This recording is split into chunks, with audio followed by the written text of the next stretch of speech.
எல்லாருக்கும் வணக்கங்க. Cook to easy சேனலுக்கு உங்களை அன்புடன் வரவேற்கிறேன்.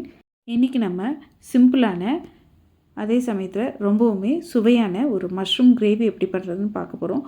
ரொம்ப சுலபமாக செஞ்சிடலாம். வாங்க எப்படி பண்ணலான்னு பார்க்கலாம். அடுப்பில்ங்க குக்கர் வச்சுக்கோங்க. குக்கர் சூடானதுக்கப்புறமாங்க 2 டீஸ்பூன் அளவுக்கு எண்ணெய் சேர்த்துருக்கேன். எண்ணெய் சேர்த்ததுக்கப்புறமா அதில் ஒரு துண்டு பட்டை, 3 கிராம்பு, 3 ஏலக்காய் இதெல்லாம் சேர்த்து நல்லா ஃப்ரை பண்ணிக்கோங்க. நம்ம போட்டிருக்க இந்த மசாலா பொருட்கள் எல்லாம் நல்லா ஃப்ரை ஆனதுக்கப்புறமா 2 மீடியம் சைஸ் வெங்காயத்தை சின்னதாக நறுக்கி வச்சுருக்கேங்க. அந்த வெங்காயத்தையும் இந்த ஆயிலில் போட்டு நல்லா ஃப்ரை பண்ணிக்கோங்க. ஃப்ரை ஆகிட்ருக்க இந்த சமயத்துலங்க நம்ம இந்த கிரேவிக்காக ஒரு மசாலா பேஸ்ட் ரெடி பண்ணிக்க போகிறோம். அதுக்காகங்க ஒரு மிக்சர் ஜாரில் 3 மீடியம் சைஸ் தக்காளி நறுக்கி போட்டிருக்கேன். இது கூட 2 வரமிளகா, ஒரு பச்சை மிளகாய் சேர்த்துருக்கேன். இது கூடவே ஒரு துண்டு அளவுக்கு இஞ்சி, ஒரு 10 பல் பூண்டு.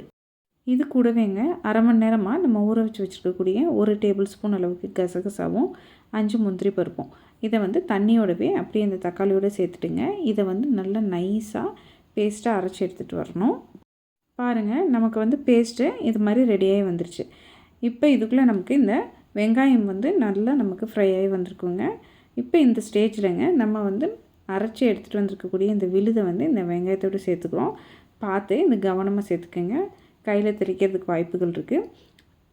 சேர்த்துட்டுங்க நல்லா கலந்து விட்டுக்குங்க. கலந்து விட்டுட்டு இப்போ தக்காளி விழுது சேர்த்துருக்கிறதுனால சீக்கிரமாக வதங்கி வர்றதுக்காக நம்ம இந்த கிரேவிக்கு தேவையான பாதி அளவுக்கு உப்பு சேர்த்துக்கிறோம். சேர்த்துட்டு நல்லா கலந்து விட்டுட்டு சிம்மில் வச்சுக்கோங்க. சிம்மில் இந்த தக்காளி நமக்கு நல்லா ஃப்ரை ஆகி பச்சை வாசனைலாம் போய் வரணுங்க. பாருங்கள், தக்காளி நல்லா வதங்கி நமக்கு பச்சை வாசனை போயிடுச்சு. இப்போ இதில் நம்ம மசாலா பொருட்கள்லாம் சேர்த்துக்க போகிறோங்க. அதுக்காக நான் அரை டீஸ்பூன் அளவுக்கு மஞ்சள் தூள், அரை டீஸ்பூன் அளவுக்கு கரம் மசாலா தூள் எடுத்திருக்கேன், 1 டீஸ்பூன் அளவுக்கு மல்லித்தூள், 1 டீஸ்பூன் அளவுக்கு வரமிளகாய் தூள் எடுத்திருக்கேங்க. வரமிளகாய் தூளோட அளவு நீங்கள் பார்த்து சேர்த்துக்கோங்க. ஏன்னா நம்ம அரைக்கும் பொழுதே மிளகாய் சேர்த்து அரைச்சிருக்கோம். அது கூடவே நல்லா 2 டேபிள் ஸ்பூன் அளவுக்கு கருவேப்பிலை நல்லா சின்னதாக கட் பண்ணி வச்சுருக்கேன். அதையும் சேர்த்து இந்த தக்காளி விழுத்தோடு போட்டுங்க நல்லா கலந்து விட்டுக்கோங்க. கலந்து விட்டுட்டுங்க அடுப்பை சிம்மில் வச்சுட்டு இந்த மசாலா ஐட்டத்தோட பச்சை வாசனையெல்லாம் போகிற வரைக்கும் மூடி போட்டு எண்ணெய் பிரிஞ்சு வர வரைக்கும் நம்ம நல்லா இதை ஃப்ரை பண்ணிக்கணும்.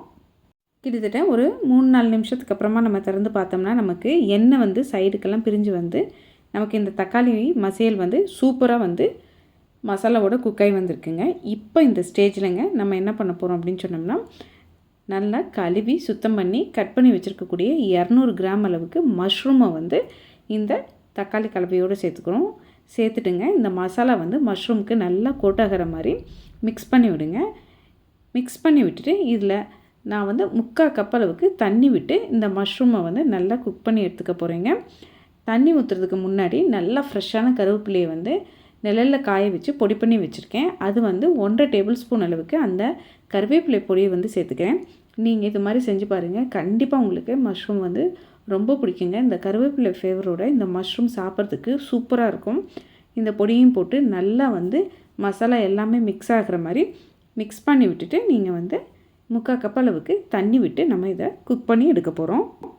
தண்ணி சேர்த்துட்டுங்க நம்ம இதை 2 விசில் வச்சு எடுத்தோம் அப்படின்னு சொன்னோம்னா நமக்கு மஷ்ரூம் நல்லா கிரேவி கிடைக்கும்.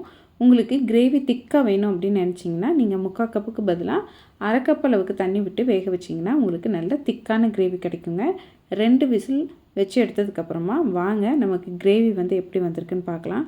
நல்லா கமகமன்னு அட்டகாசமாக எண்ணெயெல்லாம் பிரிஞ்சு சூப்பராக வந்திருக்குங்க. இதில் நம்ம கருவேப்பிலை போட்டிருக்கிறதுனால நல்ல கருவேப்பிலை ஃப்ளேவரோட நமக்கு இந்த மஷ்ரூம் கிரேவி சூப்பராக இருக்குது. நம்ம செஞ்சுருக்கக்கூடிய இந்த கிரேவி இட்லி, தோசை, பூரி, சப்பாத்தின்னு எல்லாத்தோடையும் சூப்பராக செட் ஆகுங்க. நல்ல சூடான சாதத்தில் நெய் விட்டு இந்த கிரேவியை ஊற்றி சாப்பிட்டிங்கன்னா டேஸ்ட்டு அட்டகாசமாக இருக்கும். அவ்வளோதான், நமக்கு சூப்பரான மஷ்ரூம் கிரேவி ரெடி ஆயிடுச்சு. இன்னுமே நீங்கள் திக்காக வேணும்னு நினச்சிங்கன்னா இதை ஒரு 2 நிமிஷம் போல் கொதிக்க விட்டு எடுத்துக்கலாங்க.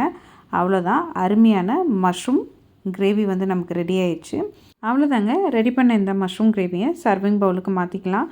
ரொம்ப சுலபமான பொருட்களை வச்சு சூப்பரான அட்டகாசமான எல்லாத்துக்குமே பொருந்தக்கூடிய ஒரு கிரேவி ரெசிபி பார்த்தோங்க. கண்டிப்பாக நீங்கள் இதே அளவுகளோட ஒரு முறை ட்ரை பண்ணி பார்க்கணும். உங்களுக்கு இந்த மஷ்ரூம் கிரேவி ரெசிபி பிடித்திருந்தால் குக் டு ஈஸி சேனலை லைக் பண்ணுங்கள், ஷேர் பண்ணுங்கள், கமெண்ட் பண்ணுங்கள். மறக்காமல் நம்ம குக் டு ஈஸி சேனலை சப்ஸ்கிரைப் பண்ணிக்கிங்க. வணக்கங்க.